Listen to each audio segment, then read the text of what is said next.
President's news conference is attended by some Russian visitors. Khrushchev's daughter, Mrs. Aleksei Adzhubei, in the light suit, accompanies her husband and Mrs. Pierre Salinger. Mr. Adzhubei is editor of the Soviet newspaper Izevestia and interviewed the President last summer. Today, Mr. Kennedy has two statements. He calls the nation's stockpiling of war materials excessive, and he hails the Organization of American States for censuring Cuba for being dominated by a red regime. 6 resolutions representing a 6-point program were passed by the conference early this morning. Not a single nation joined Cuba in voting against these resolutions.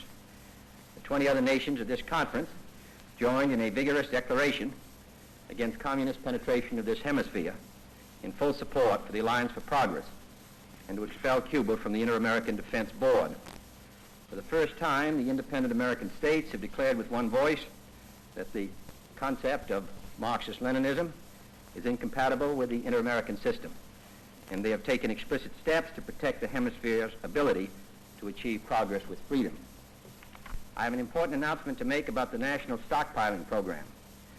The purpose of this program, over a period of several years, has been to store for future use those strategic materials which might be essential to the nation in the event of an emergency.